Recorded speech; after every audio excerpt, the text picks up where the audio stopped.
Hi everyone! Welcome to the Media Streaming with ExoPlayer workshop. My name is Nevin, and I'm a Developer Relations Engineer on the Android team. ExoPlayer is an open-source media player that you can include in your app for audio and video playback. Unlike Android's built-in media player class, it's easy to customize and extend, and supports features such as adaptive streaming, playlists, and DRM-protected playback. ExoPlayer is available in Jetpack as part of the Media 3 library, which is a collection of support libraries for implementing media use cases on Android. Today, I'd like to show you how simple it can be to add ExoPlayer to your app. If you'd like to follow along in Android Studio yourself, you can search for Media Streaming with ExoPlayer to find the code lab I'll be going through, or head to developer.android.com/codelabs/exoplayer-intro to get started. To get the most out of this workthrough, you'll want to be familiar with the basics of Android development, but otherwise, we're starting today's app from scratch. That being said, let's get into it. We've prepared a project on our CodeLabs GitHub repository that you can use as a starting point. Cloning this repo will get you set up with a blank project, and it also includes folders with completed code at various steps during the code lab. Switching over to Android Studio, I've already imported the project and am ready to start with step 00. The application module, named app, is actually empty aside from an Android manifest file, and only has a Gradle dependency on the currently specified ExoPlayer-CodeLab library module. Setting up separate modules like this is a great way to share code among different APKs, for example, if you're targeting different platforms like mobile and Android TV.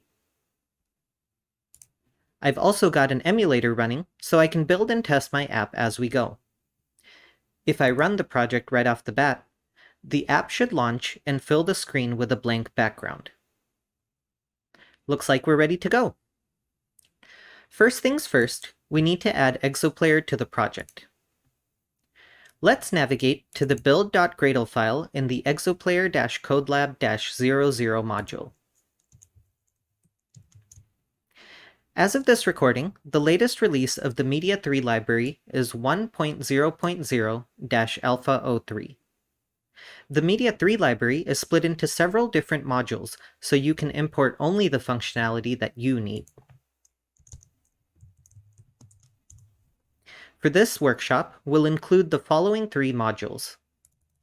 Media 3-ExoPlayer, which adds the actual player implementation called ExoPlayer that we'll use. Media 3-UI, which adds the UI element called PlayerView that we'll use to add a playback view to our activity. And Media 3-ExoPlayer-Dash, which adds support for dynamic adaptive streaming for later on in the workshop. Make sure to sync your project after adding these dependencies.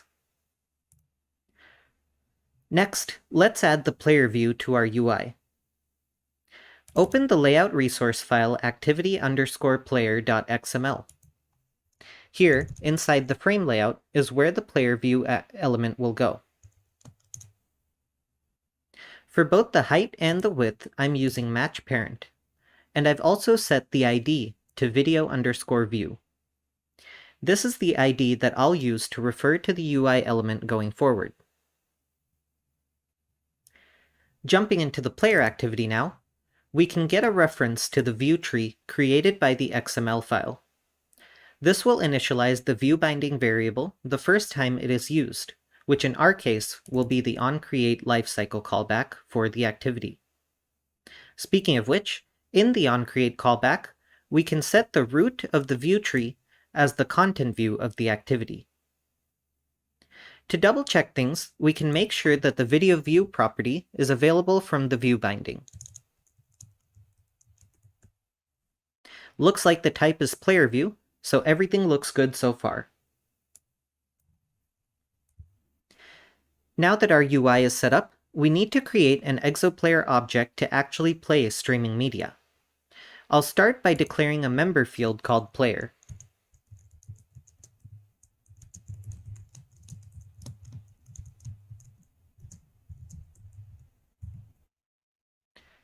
Let's create a private helper method called initializePlayer to build our ExoPlayer instance.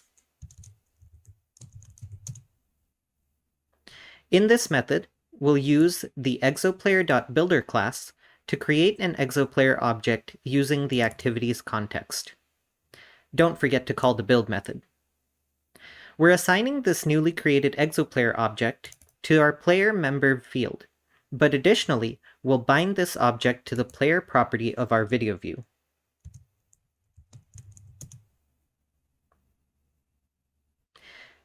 And now that we have a player, we need to give it some content to play. For this, we have to build a media item.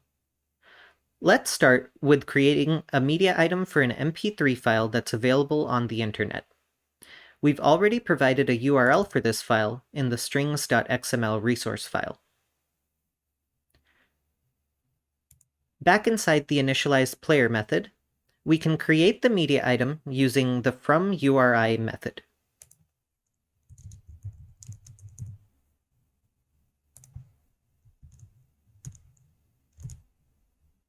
Once it's created, we can add it to the player by calling setMediaItem. This player object has the potential to use up a lot of device resources, including memory, CPU, network connections, and hardware codecs, many of which are in short supply. To make sure that we're being a good Android citizen, we should tie the player's lifecycle to the lifecycle of our app, so that the player's resources are released to other apps when we're not using them. There are 4 lifecycle methods of the player activity for us to override.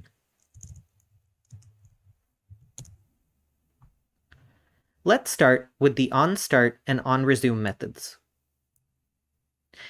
Android API level 24 and up support multiple windows, which means your app can be visible but not active. In these cases, your player should be initialized in onStart, so we'll call our initializePlayer helper function if the API level is higher than 23. Prior to API level 24, you should wait as long as possible to initialize the player, so for that case, we'll use onResume.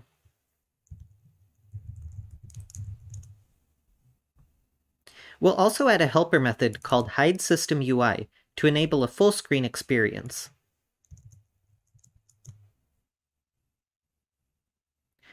Now we'll turn our attention to onPause and onStop. Similar to before, with API level 24 and up, your app might be paused but still visible, so we'll only release the player's resources in onStop. Prior to API level 24, there's no guarantee that onStop will be called, so we release resources in onPause instead.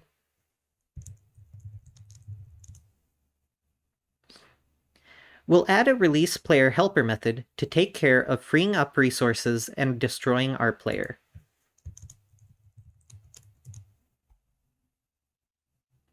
But before releasing the resources, we'll want to record 3 pieces of information. Play when ready, which stores the play-pause state of the player. Current item, which stores the index of the current media item.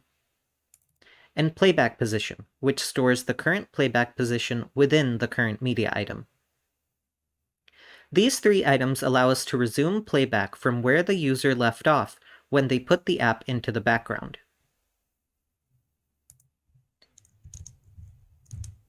Up top, we'll initialize these variables so that by default, the player will automatically start playback from the beginning of the first media item.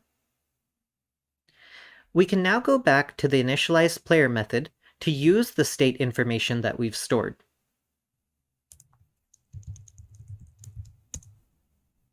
We'll instruct the player whether or not to start playing immediately once all required resources have been acquired, which media item to start with and at what position within it, and finally, to acquire all the required resources.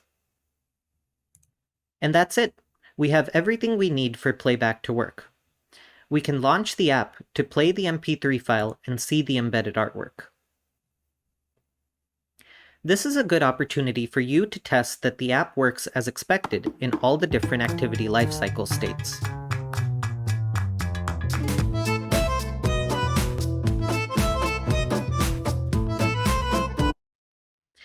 But what if we wanted to play a video instead? This can be as easy as modifying the media item URI to an MP4 file instead of an MP3 file.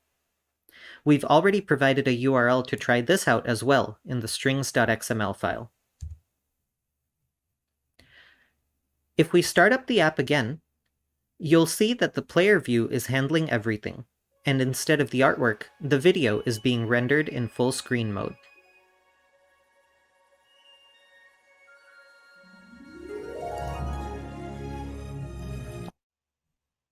Okay, so we have a single media file playing now, but ExoPlayer also makes it easy to play multiple media files one after the other. We can create a playlist by adding multiple media items to the player using Add Media Item.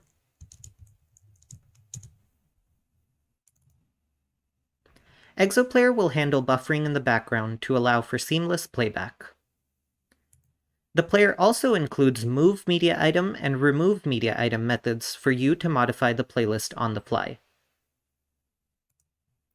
Now if we restart the app, we can use the Next and Previous buttons provided by the player view to navigate between our media items.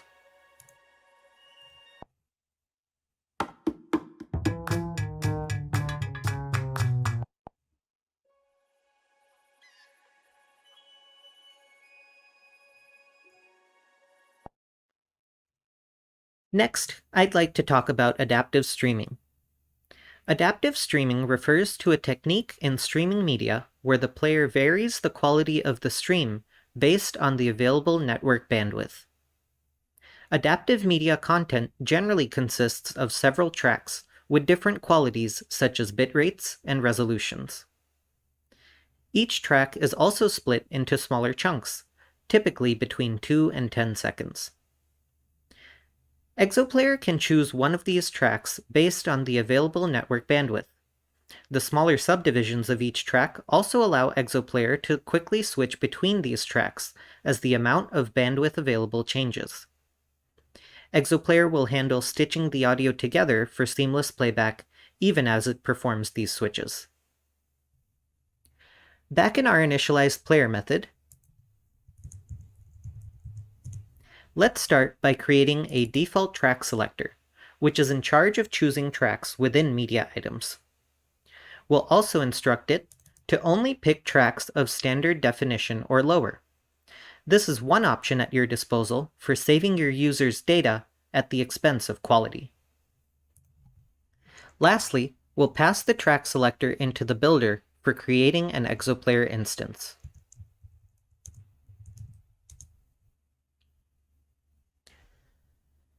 We also need to provide the player with a media item in an adaptive streaming format. Dynamic Adaptive Streaming over HTTP, otherwise known as DASH, is one such popular format. Instead of using mediaitem.fromURI, we'll need to use a media item builder. This will give us more freedom to specify the format of the media item. Some properties that we can set using the builder class include the MIME type of the content, subtitle files to use during playback, and protected content properties such as the DRM type. Same as before, we've provided a URL to content in the Dash format for you to use, so we can update our initialized player method with a media item that uses the new URL and has a MIME type of MPD, which tells ExoPlayer that the content is in the Dash format. With that done, all we have to do is restart the app to see this new file being played.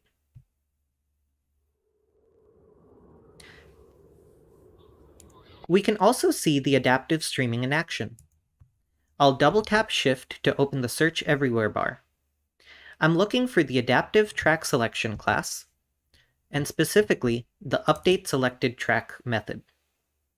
This is the method that's called when the track is being updated. I'll put a breakpoint towards the end and restart the app in debug mode. This way, you can see each time the track selector needs to decide which track to use.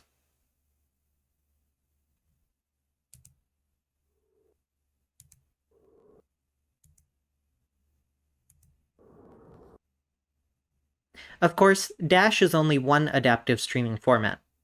Other commonly used formats are HLS and smooth streaming, both of which are also supported by ExoPlayer.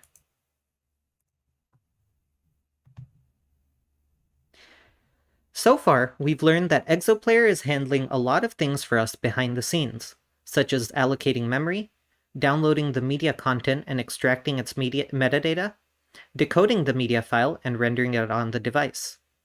But you might find it helpful to understand what ExoPlayer is doing at runtime so you can improve the experience accordingly. For example, you may want to display a loading spinner when the player is buffering, or display a Watch Next overlay when the media item has ended. Luckily, ExoPlayer provides a listener interface that we can use to get callbacks for useful events. In the player activity, we need a private player.listener member variable. And I'll create a tag constant outside the player activity that we can use for logging in a moment. Now, also outside the player activity class, let's implement the player.listener interface inside a factory function, and we'll override the onPlaybackStateChanged callback.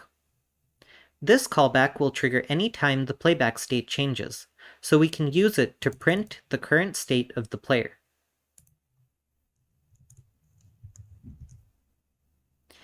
The player can be in one of four states: idle, meaning that the player has been created but not prepared; buffering, meaning that the player hasn't buffered enough data yet and can't play from the current position; ready, meaning that the player can immediately play from the current position once the play when ready property is set to true; and ended, which means that the player has finished playing the provided media. But how would you know if your player is actually playing media? There are a few factors that must be true. First, playback state must be ready. Second, the play when ready property must be true. And lastly, playback must not be suppressed for some other reason, such as loss of audio focus. To make this easier to know, ExoPlayer provides both an isPlaying method and an onIsPlaying callback.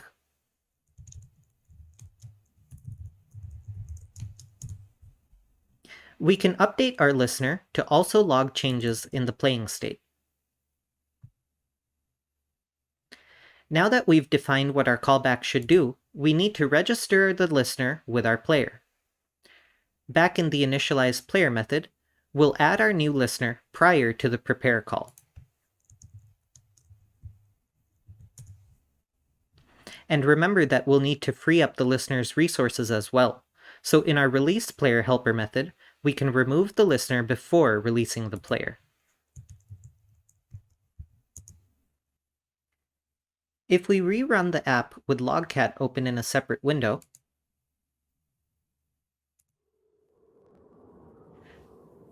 we can use the UI controls to navigate playback and see the relevant playback state changes in the logs.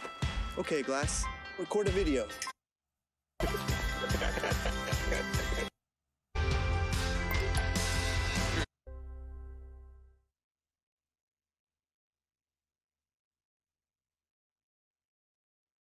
ExoPlayer offers a number of other callbacks for specific audio and video events.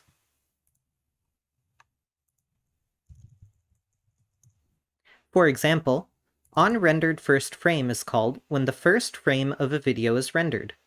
This can be useful in calculating how long the user had to wait until playback started. Another callback worth calling out is onEvents. This callback reports all state changes that happen in a single iteration together, and also gives you access to the player object within the callback. This can be useful if you want to use multiple state values together, or if you need the player object to use a getter method or to trigger further events.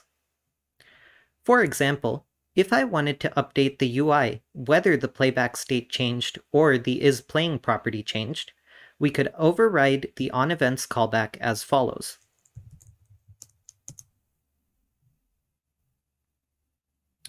As another example, if we wanted to skip ahead by 5 seconds anytime the media item transitions, we could issue a seek command to the player when the desired event is detected.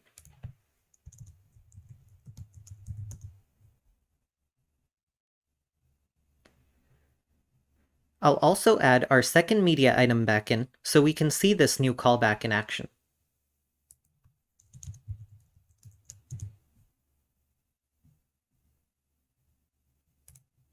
Now when we switch media items, notice that the timestamp starts at 5 seconds, since we're skipping ahead as soon as we get a media item transition event.